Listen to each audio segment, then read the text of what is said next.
Breaking news, the Department of Homeland Security has just confirmed to CNN that federal law enforcement agents have raided properties owned by musician and producer Sean Diddy Combs. All of these deviants is all catching hell in 2024. It's up for all of them. It don't matter if you Diddy or whoever you is. All lies will be exposed. That's all. You're a dad now. Would you ever send your kid to Puffy camp?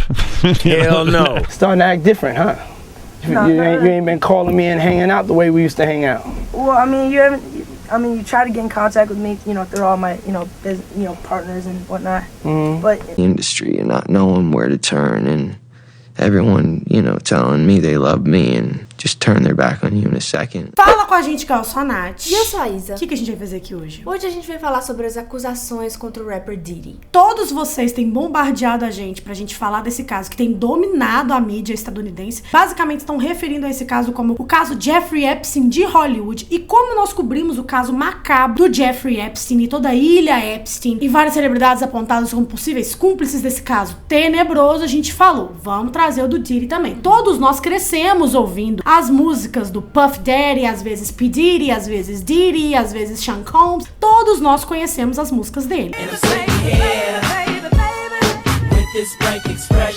Todos nós conhecemos o trabalho dele, o legado dele, e o fato que ele é um dos maiores bilionários da música e um dos grandes empresários aí do hip hop. Só que por que agora a galera tá levantando coisas sobre ele? Porque basicamente houve um mandato de apreensão na casa dele e muitas coisas sempre perseguiram o Diddy, não só sua genialidade ou seus anos na indústria, mas teorias da conspiração, e as pessoas começaram a levantar coisas como por que todo mundo que se associa ou trabalha ou se casa com ele tem a sua vida destruída ou eventualmente são até mortos e ele continua ali, intacto, ileso. A gente vai falar sobre o Usher, sobre o Justin Bieber, sobre a Cassie, sua ex-mulher, e sobre as pessoas que vieram do passado do Diddy pra gente chegar até aqui. Se inscreve no canal, dá like nesse vídeo, comenta pra esse vídeo chegar em mais pessoas e nos ajude a bater 200k. Vocês têm nos ajudado muito esse mês e a gente agradece vocês. Sim, e vai seguir a gente também nas redes sociais, que a gente tá sempre atualizando vocês por lá. Notícias do mundo pop, da cultura nerd, vai lá pra se atualizar. Temos Twitter também, se você fica só aqui você perde muita coisa. Tem que estar sempre integrado no universo Nath e Isa, tá bom? Como a Nath disse, o Sean John Combs, mais conhecido como Diddy, é um produtor, rapper e empresário norte-americano de muito sucesso. Ele tem uma gravadora também chamada Bad Boy Records, ele também tem linha de roupa, uma cadeia de restaurante, uma produtora de filmes, ele ainda é dono da Ciroc, gente. Ele tem várias empreitadas de negócio e por isso ele se tornou o primeiro bilionário da música. Desde criança ele já era inclinado musicalmente, ele sempre foi muito carismático e os pais dele sempre souberam que o sonho dele era trabalhar no mundo da música. Quando foi que ele teve aí o seu primeiro grande trabalho no mundo da música? Foi no final dos anos 80, quando ele conseguiu um estágio na Uptown Records, que rapidamente se tornaria a posição de vice-presidente dessa companhia e cujo CEO era o André Harrell. Por favor, coloque um pinzinho nesse nome. Esse homem era uma pessoa que teve aí um interesse especial pelo Diddy desde muito cedo na indústria. O menino tinha apenas 20 anos e ele gostou muito de trabalhar com o Diddy, apadrinhou ele na indústria, era uma pessoa que tinha uma proximidade, ensinou tudo o que ele sabia pro Diddy e o transformou em VP, em vice-presidente da sua empresa rapidamente. Mas antes da gente falar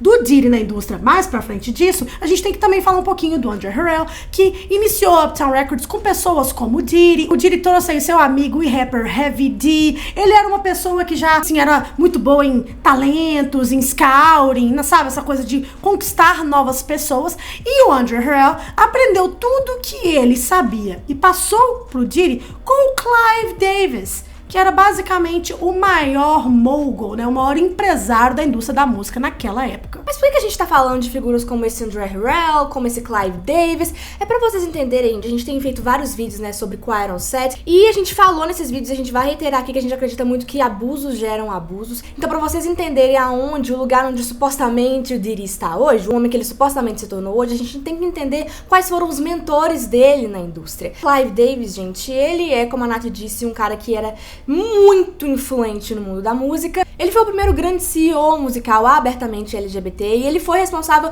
não só pelo Diddy, gente, mas por pessoas como a Whitney Houston e diversos outros talentos. E assim como o André Harrell fez com o Diddy, o Clive Davis fez com o André. Ele gostou dele, teve ali uma simpatia por ele logo de cara e ensinou pra ele todas as coisas que ele tinha que saber sobre a indústria. Só que basicamente, até então era aquela coisa meio mestre e pupilo, né? O Clive Davis Davis conheceu um jovem de 20 e poucos anos, André Harrell, gostou muito dele, achou que ele era talentoso e virou um mentor dele. Eventualmente o André Harrell fundou seu próprio selo e fez a mesma coisa com o Diddy. Até aí seria uma história linda de homens se empoderando, né? Mas não é isso bem o que acontece por detrás das cortinas. O que todo mundo fala é que o Clive Davis era um homem extremamente manipulador, predador sexual, que abusava de jovens talentos, de homens, de mulheres, e que apresentava para as pessoas que eram seus pupilos e seus queridinhos no momento, todo esse submundo de drogas, manipulação, chantagem, quase que um esquema também de tráfico sexual. E foi isso que aconteceu com o André Harrell, que foi abusado do Clive Davis durante muitos anos,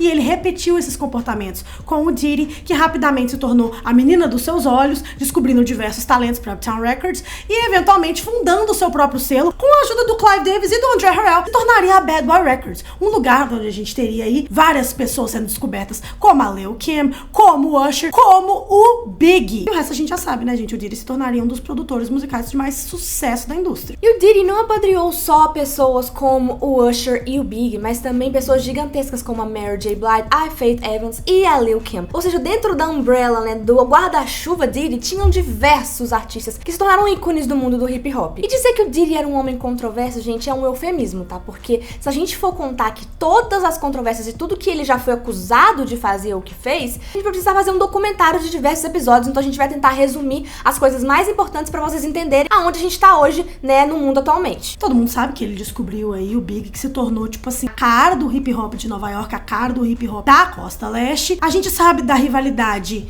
emblemática da Costa Oeste com a Costa Leste no hip hop, que ocasionou a casualidade dos dois maiores nomes desses movimentos, do lado oeste o Tupac e do lado leste o Big, que antes eram amigos, colaboravam juntos, mas por causa aí de várias altercações e de maus entendidos acabaram perdendo suas próprias vidas. Até hoje a gente não sabe quem os matou, quem encomendou essas mortes e por que que isso aconteceu. Mas o que a galera fala é que todas essas pessoas implicadas foram severamente punidas, algumas mortas, muitas desaparecidas, e a única pessoa que continua intacta com seus bilhões na conta é o Puff Daddy, mesmo depois de todos esses anos. E muitas pessoas chegam a dizer que ele tá por trás tanto da morte do Pac quanto da morte do Big. Teria aí uma teoria da conspiração por trás. A gente pode até trazer um vídeo dessa rivalidade se vocês quiserem, porque depois que o Big se foi, ele se tornou muito maior. Foi quase que um sacrifício humano, por assim dizer. Tem muitas pessoas que veem dessa forma, só que o Diddy não admite nenhuma dessas alegações. So we don't talk about things that are nonsense.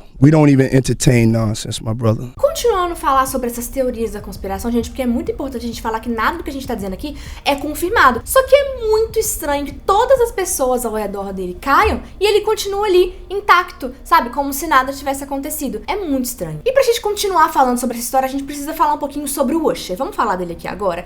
Ele, gente, foi descoberto muito criança. Ele tem uma carreira extensíssima no mundo da música. Ele tinha apenas 13 anos quando ele foi descoberto pelo L.A. Reid. Vocês lembram do L.A. Reid? Que fez X Factor, né? Ele fez o Fifth Harmony, fez várias temporadas de X Factor, vocês devem lembrar dele. Ele descobriu o Usher e ele sabe que o Diddy tem um talento especial pra preparar os artistas, sabe? Porque ele já apadrinhou diversas pessoas no mundo da indústria, então ele falou, cara, vou mandar um menino pra você aí que é muito especial, você cuida dele, apadrinha ele e transforma ele aí num artista no seu Flavor Camp, porque ele tinha um acampamento dos artistas que era chamado de Flavor Camp. Pra galerinha do K-pop que acompanha esse canal também, é quase que um sistema de trainees. É basicamente isso, o Usher foi levado pra ser trainee, basicamente. Só que isso era no que as pessoas achavam que acontecia dentro do Flavor Camp do Diddy. Só que mal sabíamos nós que na verdade era um bacanal do cacete. Exato, era muito pior do que a gente imaginava. E o Usher, anos depois, veio dizer que ele nunca deixaria seus próprios filhos entrarem ali nessas festas, participar desse Flavor Camp, porque ele aprendeu muita coisa errada ali. That there were very curious things taking place, and I didn't necessarily understand. Iggy Smalls was there, Lil Kim, Craig Mack, Faith Evans, Jodeci, Mary J. Blige. They didn't know nothing about this shit. Oh. I was having a good time, you know what I mean? Como a gente sabe, a história do Diddy é muito ciclos repetidos, né? O Clive Davis com o André Harrell, que fizeram a mesma coisa com ele, eventualmente o Usher, não sei o quê. E aconteceu a mesma coisa com o Justin Bieber. Ele foi apadrinhado pelo Usher, que mandou, né? O Diddy também tomar uma continha, né, especial do Justin Bieber, né? Tipo, toma conta do nosso garoto, o Flavor Camp parte 2. Então, vários vídeos estão voltando à tona agora nesse exposé do Diddy, nesse dossiê Diddy aí que tá bombando, mostrando que o Justin Bieber já ficava bastante desconfortável desde muito jovem com a presença do Diddy, né, que o Diddy ficava presenteando ele com carros, ele sempre foi um anfitrião muito bom, né? Tanto que o próprio LeBron James já falou. Não tem festas como as festas do Diddy. E era aquela coisa, ele tinha aquele postar especial do Justin Bieber, como todo mundo quando o Justin Bieber tava no topo, ele era garotinho e tal. E aí ele ficava e tal, não sei o que. Só que a gente sabe que a relação do Justin Bieber com a indústria da música é uma relação de muita toxicidade, é uma relação onde ele passou por altos e baixos, ele entrou em depressão severa, ele quase morreu, ele fez uso de substâncias pesadíssimas, como todo child star. Ou seja, o que ele vivenciou, o que ele viu, o que ele presenciou e o que ele passou ao lado do Diddy pra deixar ele assim. Alguma coisa ele viu e a gente tem certeza disso. Exatamente. Tem vídeos, inclusive, do Justin Bieber adulto se sentindo desconfortável pela inconveniência do Diddy.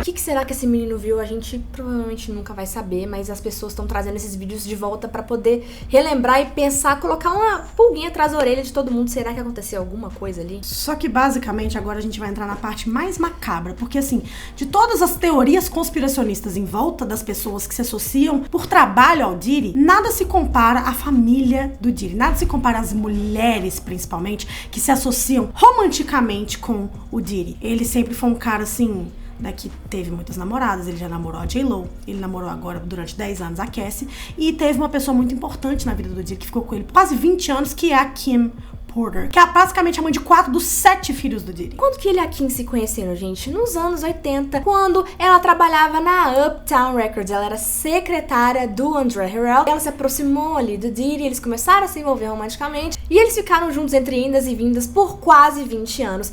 E a relação dele com ela, gente, era muito abusiva. Ele tinha com ela uma coisa muito especial, uma possessão especial, que ele grampeava o telefone dela pra saber com quem que ela tava conversando, ele se achava dono dela. Ele realmente, tipo assim, sentia até quando eles chegaram a terminar e ele namorou a J.Lo, ele queria saber com quem que ela tava andando. Homens que chegaram a se relacionar com ela na época que eles estavam separados recebiam ameaças de morte. Inclusive, um dos namorados que ela teve nessa época apareceu morto em sua casa depois de um surto, depois de uma paranoia, dizendo que ele tava sendo perseguido e que as pessoas queriam matá-lo. Ele era um empresário de música também chamado Shakir Stewart, e ele era um homem perfeitamente normal mentalmente falando, e aí ele teve um episódio de mania, falando que tava sendo perseguido, que queriam matar ele, e ele apareceu morto. Vocês tirem as próprias conclusões, gente. Anos depois, né, mais tarde, aos 47 anos, em 2018, a Kim Porter apareceria também morta em sua casa. E a investigação forense do caso dela encontrou em seus exames toxicológicos substâncias tóxicas em seu sangue, mas no final das contas, a conclusão foi que ela morreu de uma gripe não curada, que virou uma pneumonia, e acabou levando à morte dela. Mas o interessante disso tudo, gente, o investigador principal do caso também depois apareceu morto, e ficou tudo por isso mesmo.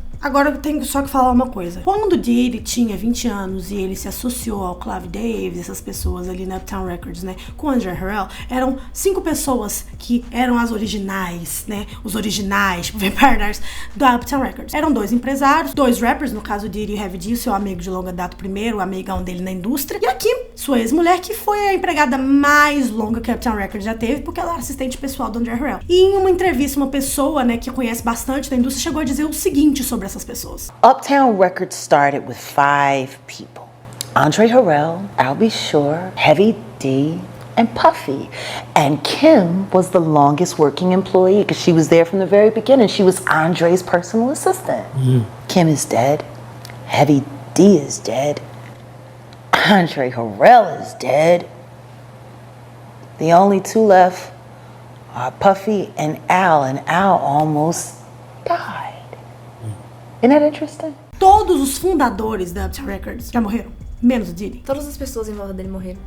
Menos ele. Menos ele. Aí chega a J.Lo também, que eles fizeram aí um dos maiores casais dos anos 2000, né, do início dos anos 2000, final dos anos 90. Ele tava do lado dela naquela época lá, do vestido da Versace, que criou o Google Images, e basicamente eles eram um hit couple, como todos os casais que a J.Lo fazia parte, porque todo mundo tinha um interesse especial nela. E aí eles já chegaram também a ter um problema numa balada, onde ele tava armado, ela que saiu com a arma dele, os 2 foram presos, logo no final do relacionamento deles. A polícia viu que ela não tinha culpa, que ela só tinha pegado a arma pra, né, tipo assim, ajudá-lo, mas assim, ela foi libertada, mas toda vez sempre tinha armas, pessoas sendo mortas ou ameaçadas, baladas, tiroteios e pessoas ao redor dele sendo feridas ou ameaçadas, silenciadas de alguma forma e ele ileso. Aí depois a Bad Boy Records nos anos 2000 descobriu aí uma nova cara pra música. Vocês se lembram da Cassie que cantavam hits como Long Way to Go e Me and You?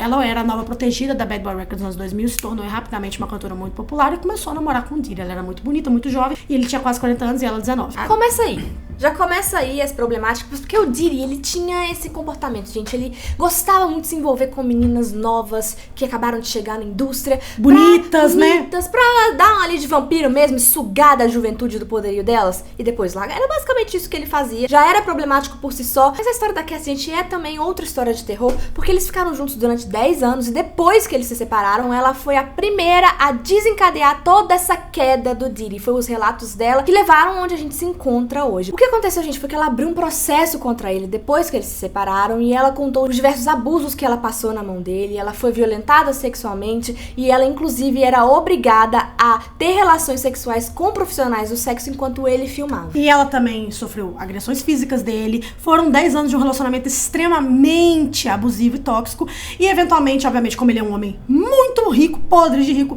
a silenciou com um acordo com uma bolada e bastante dinheiro. Então a galera começou a descreditar as vítimas, como sempre. Como sempre. Porque se tem um acordo financeiro, já que você sabe que você não vai ver justiça, você poderia pelo menos ser ressarcida de alguma forma, mas não pode, vítimas não pode. Eles têm que ir até o final, mesmo a gente vendo casos como o do Daniel Alves. Exato, que no final das contas não deu em nada, acabou literalmente em festa. Literalmente. Então assim, gente, isso começou várias coisas. Ela, na época, depois que ela se separou do Diddy, começou a namorar o rapper Kid Cudi, teve seu carro destruído pelo Diddy por causa de ciúmes, porque ele transformou a Cassie na nova Kim Porter. Muitas coisas horripilantes, eu acho que ele nunca conseguiu fazer nada com a J.Lo, porque ela se tornou grande demais pra ele fazer alguma coisa. Exato, ele não conseguia mexer. Agora, enquanto você tá ali nas rédeas e é menor que ele consegue destruir a sua vida. E depois o Kid Cudi falou que é verdade, que ele destruiu o carro dele. Só que como ele é muito grande na música e tem muito poder, nada nunca acontecia com ele. E existem outras pessoas que podem estar ligadas a essas coisas, como o ator Cuba Gooding Jr., o próprio Jay-Z, a gente não pode afirmar nada, mas muitas pessoas da indústria falam. O Denzel Washington, gente, já chegou a dizer pra todas as pessoas que eram os protegidos dele na indústria, olha, que é um homem que é casado há 40 anos, tem uma carreira ilibada no cinema, e ele falava assim, saiam das festas antes do diabo chegar. O diabo era o codinome pro Diddy, porque quem é bom na indústria sabia desde sempre que ele não prestava. Inclusive o 50 Cent, ele até hoje, ele estava postando stories, até ontem deve estar ainda ao ar, se vocês forem olhar no Instagram dele,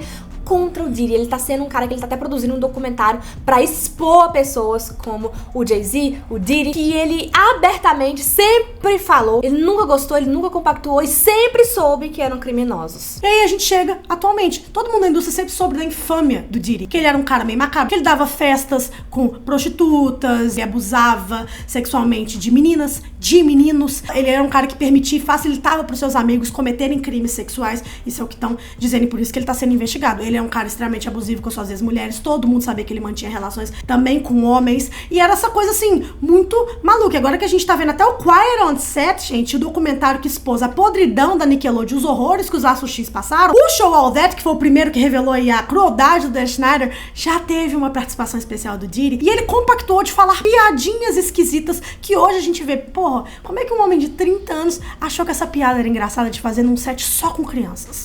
Hey, Diddy. What's up? We can't wake up Shane. Take this toy helicopter. Put it down his pants. All right, we'll do it. We'll do. Que é isso? O Diddy sempre foi uma figura meio tóxica e meio problemática. A polícia de LA agora fez um mandato de busca e apreensão na casa dele, né, gente? E ele tá foragido. Ele até voltou pras redes sociais postando uma foto da sua nenenzinha. Porque ele sempre contrapôs, né, essa coisa da infâmia dele, das teorias da conspiração, sendo um bom pai. Ai, que ele é um bom pai, ele é pai de menina, ai, não sei o que, foto das minhas filhas, eu amo minhas filhas.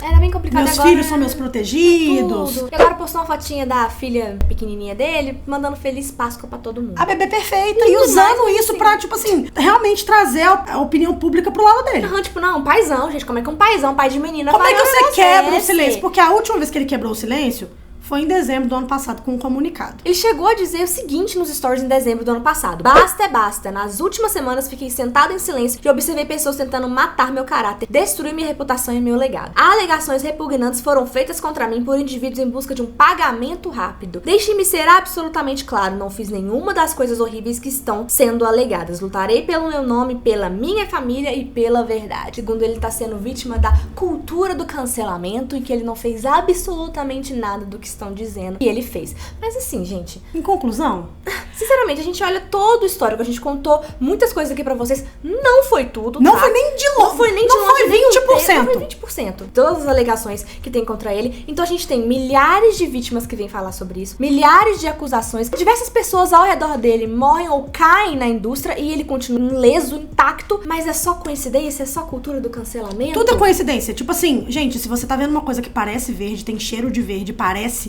algo verde, é verde, é verde, gente. Tipo assim, a gente não pode afirmar nada, não podemos afirmar nada. Nesse mundo ninguém é santo, nesse mundo os famosos ninguém é santo. Mas aquela coisa, todo mundo ao redor.